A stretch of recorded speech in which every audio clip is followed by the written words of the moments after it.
Welcome to the Archive Room podcast, stories of Manx life in years gone by, told by the people who were there. Manx Radio.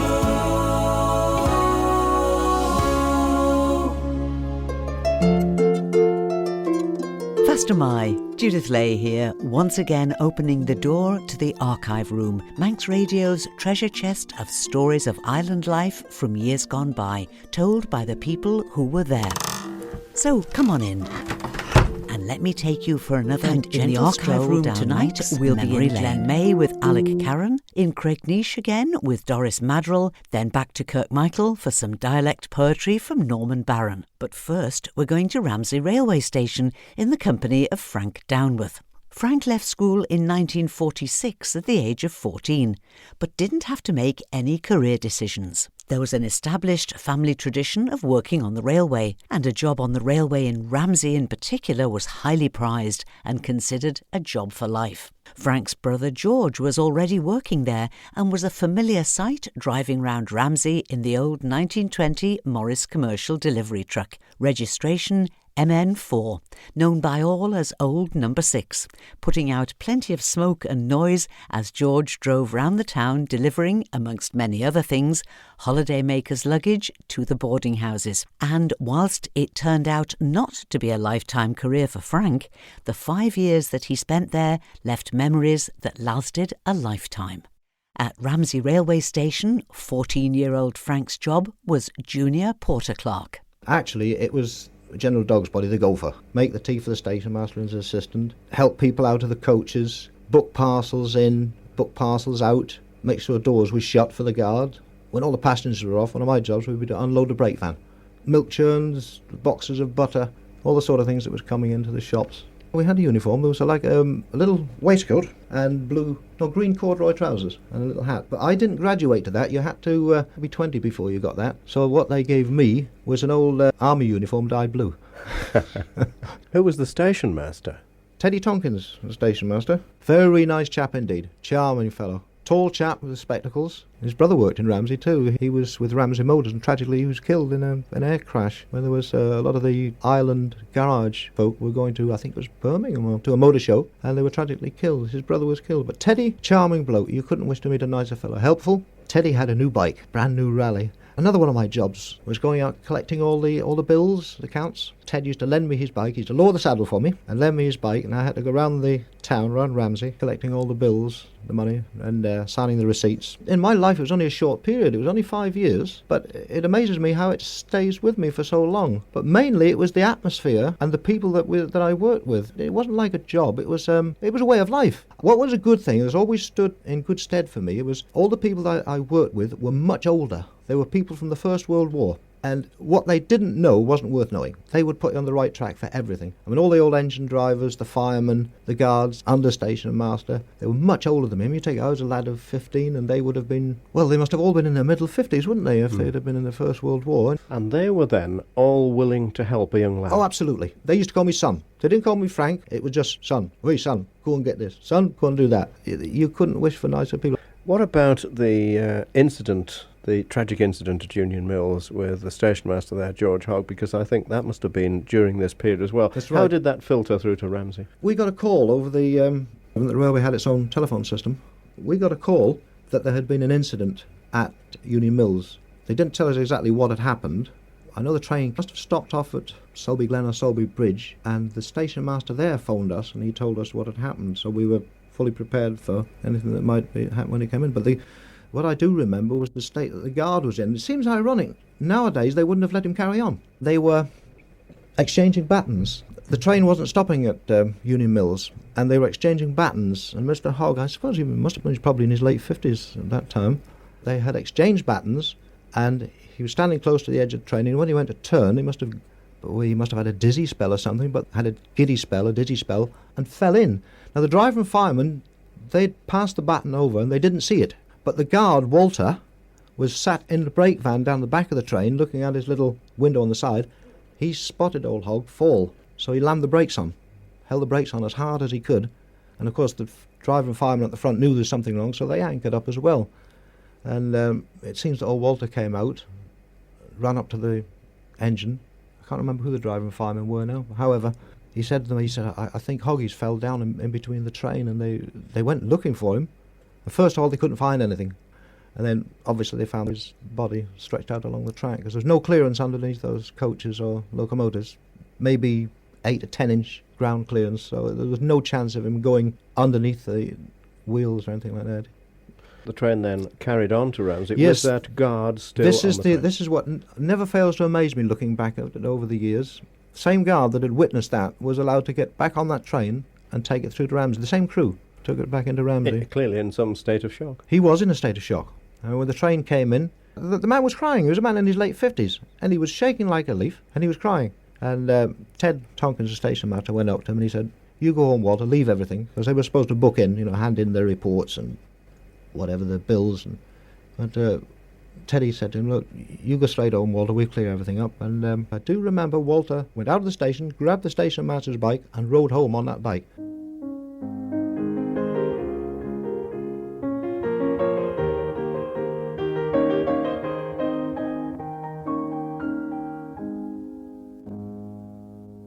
David Collister is talking here with Frank Downworth, whose first job as a 14-year-old was in Ramsey Railway Station, and the 5 years he was there were times packed with incident, both frightening and funny. The little job I had was to operate Ramsey Station's one and only signal. When a train used to come through Lizère Halt, I had to pull the signal lever down to lock the points and allow it to come into the station. And when it had gone through the points, throw the lever over again to unlock the points and clear the line. I pulled the signal down this one day and stood by the lever watching the train coming in, and at a certain point you knew where it should be starting to slow down as it had come over the points. You expected this. I mean, it had about 6 coaches full of holidaymakers on board it. You knew at a certain point where it should be started to slow down. But this particular day, in the middle of the summer, I thought this train seems to be going a little bit faster than usual. No sign of it slowing down. I thought this train is going a little bit faster than usual. And the next minute, sparks start flying off the wheels. You can hear his brakes go on. He's sliding down the track. The fireman jumps out of one side.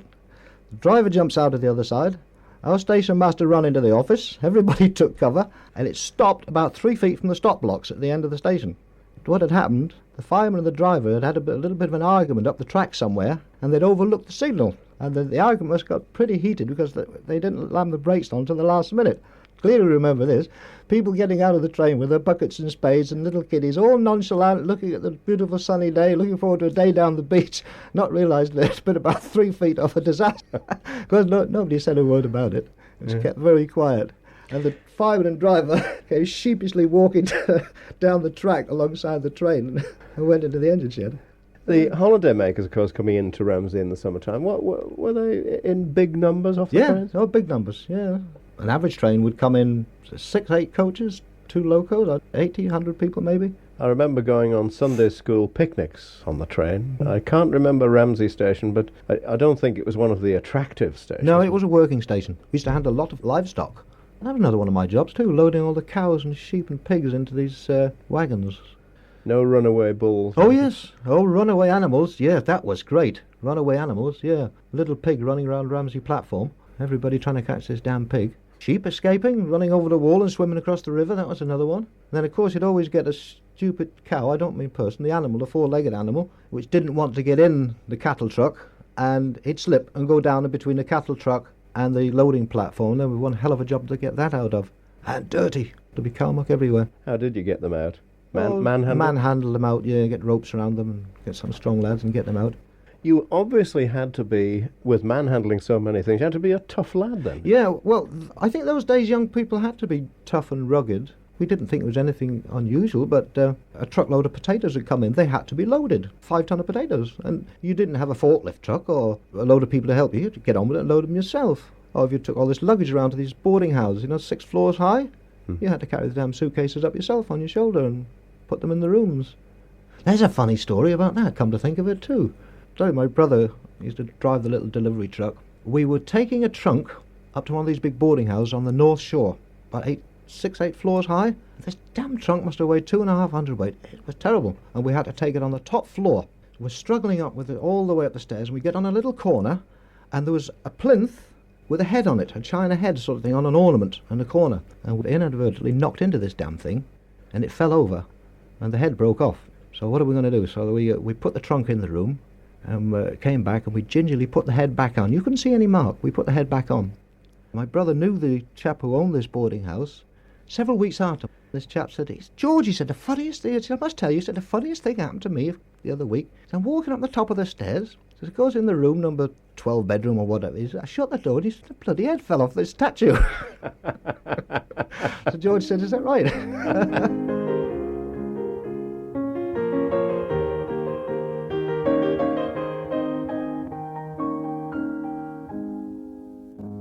Holidaymakers, but in a very different setting, are the link between Frank Downworth and Doris Maddrell, who was born in the early 1900s, lived all her life in Cregneash, and was 88 at the time of this conversation with David Collister. Harry Kelly's thatched cottage is probably the most easily recognised building in Cregneash village. But how many people actually knew Harry Kelly himself? Well, Doris Maddrell certainly did. We lived at the bottom of Cregneash, down near Harry Kelly's. Harry was on the calf working, and every now and again he'd take a notion to come home. When he came home, we all knew when he was going to the port or down the harbour, because he'd come back with a big bag of, as he called them, peppermints, and these strong ones, and you take them like that to lick them. Strong mints, they were horrible, really, but we still took them. We knew that Harry'd be down having a dram, you see. Well, of course, we'd play round about Harry's when he was home. I always liked him. And yet I heard somebody saying he was, people used to come and go like this and look in his window, and he'd say, bad cess to you, And he used to call the people that came cotton balls. Did he? Yes. What does that mean?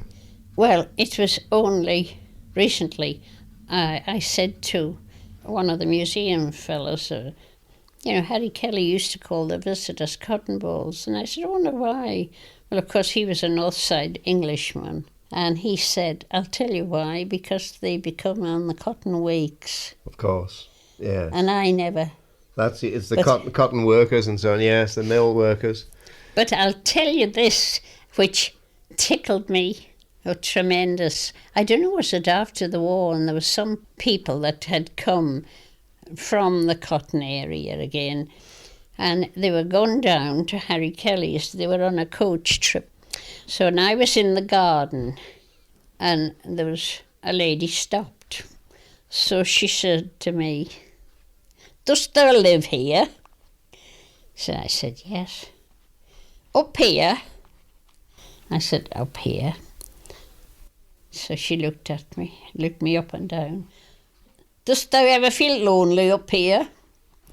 So I said, no. So she said, what dost thou do? So I don't know what I did. I couldn't tell you, because I thought to myself, if you don't go, missus. So then I said, where are you from? So she told me where it was from. I don't know where it was now. And I said, where are you staying? And she stood up and she said, I'm staying at Thylaman. I said, oh, are you? So I said, but this is the island. Oh, no, she said, Douglas is Thylaman. So I said, you might think so. So I thought to myself, well, I don't get in, I might tell you what to do. So I went in the house and left her standing there. But I'll never forget the way she said. No, but also thee and thou would have been used round this area, though, would they? Oh, yes, Joe, you'd say to me, well, thou... This was your great uncle, was it? Yes, yeah. He was 93 when he died, and he'd said, will thou get me slippers? Or will thou get me a drink or something, Doris Maddrell sharing with David Collister a little of her life growing up in Cregneash. For ALEC QUIRK KARRAN, a lifetime spent in Glen Maye meant he knew every person living there. You were brought up here in Glen Maye all your life? All my life, Glen Maye all my life. And I was born at the Cregneash, but I was only very young when we came to Cregneash, and right opposite Glen Maye Chapel, though. More or less derelict now, but however, brought up in Cregneash more or less all my life. And there was a lot of characters in Glen Maye in them days. They were more or less living in poverty. There's a fella living on the Glenrushen Road named Harry Quilliam, living in a little stone place with a sloping roof on it. And in the middle of it was a cast iron stove and a pipe going up through the roof. Just the one room and a bit of a division for the bed, whatever the bed was. And Eddie Neen the baker used to come round here with bread from Peel. And me being a young fella, I'd be going with Eddie, running into houses with the loaves. And Harry, he was more or less paralysed down on one side, living on his own. And you going into Harry, and the way he was cutting the loaf was, he'd a lump of wood with 4 6-inch nails driven in it, and a lump of string. And he used to wedge the loaf down between the 6-inch nails, put the loop of string over it and put his foot on it to hold it still, and cut the loaf with the knife. And to me it was just the way of living the man had. Yes. People talk about poverty today, they have no idea what poverty was like. What was it like? Well, there was no pleasures in life. The characters that was living in Glen Maye, there was Chum Quilliam, there was Elsie Quilliam, there was Emma Quilliam. Chum Quilliam could neither read nor write, and he couldn't talk very much. He was only mumbling, you couldn't tell what Chum was saying. And he was the striker that was in the smithy with Arthur Corkle. There was a smithy here as well, wasn't there? Top of the hill there. It's all gone, all demolished now. A smithy up there. And me being full of the devil as a young fella, used to go up there at night time when all the farmers around about would be coming there to get the harrow sharpened, shoes for the horses, pointing the steel bars for the plough. And that was a hive that we used to go. Corkle would have a good fire on and be sitting down the fire, and that would be passing the evening away. Another character here was Charlie the tailor. He used to live in the little house right at the top of Glen Maye Hill, join the Glenrushen Road.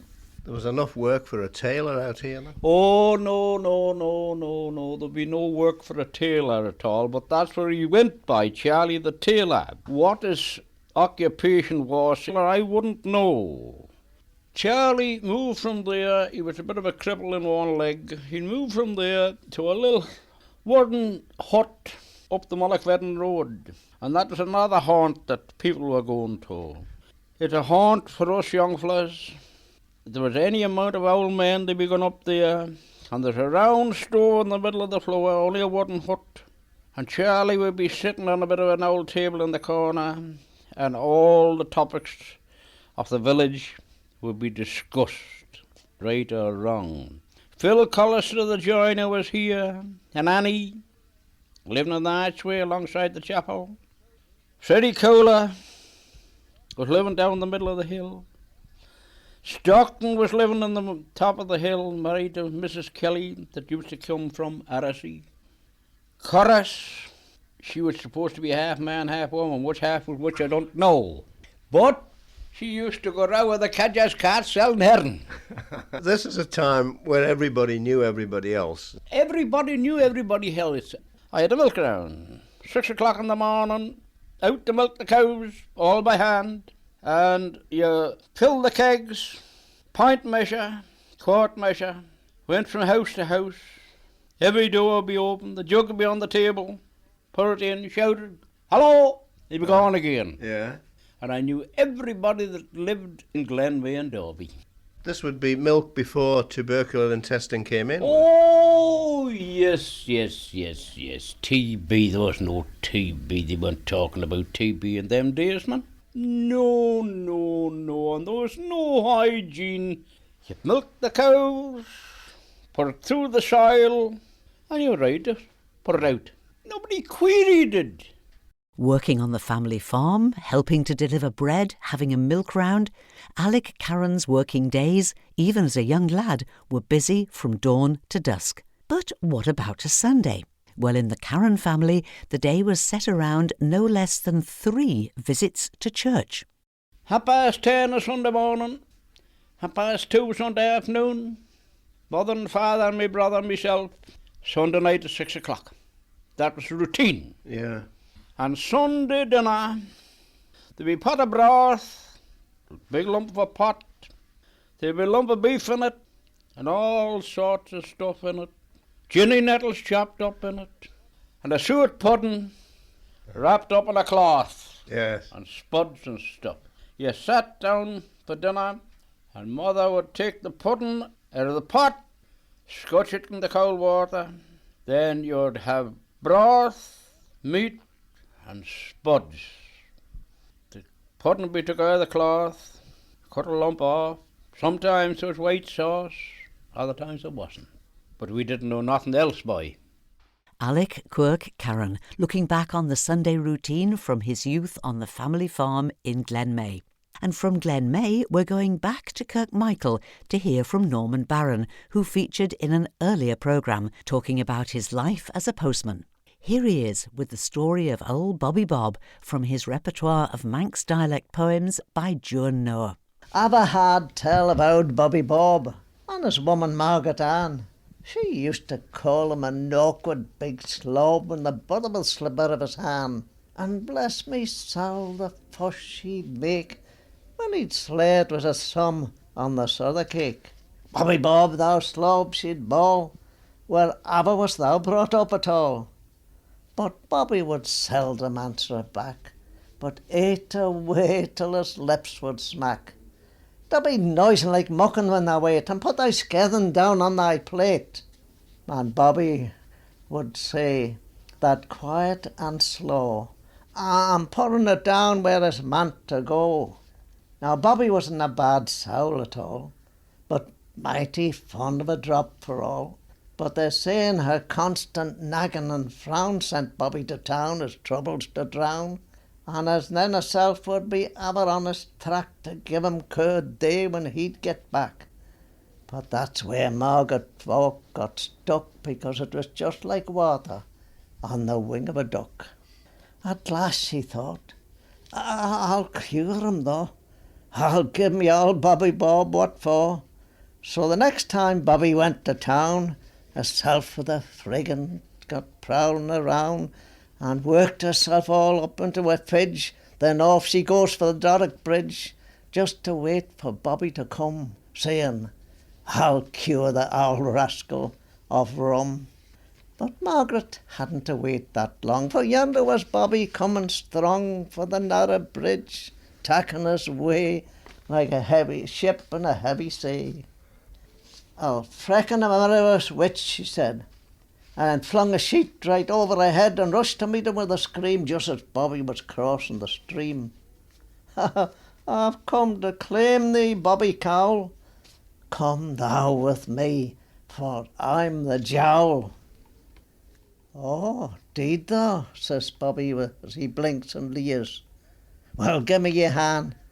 Frecken, no fears, for I've lived with thy sister for 40 years.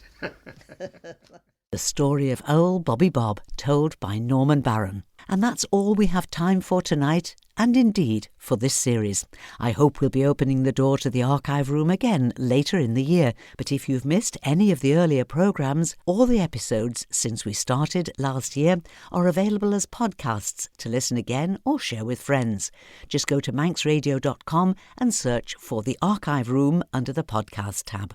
I'm indebted to the late David Collister, who first carefully collected these interviews, and to our present-day archivist Tim Price for his help in producing these programmes. And last but by no means least, my thanks to you for listening. This is Judith wishing you a very good evening, and as always, leaving the last word to our resident rambler, Howard Hampton. Anyway, so long, you sir.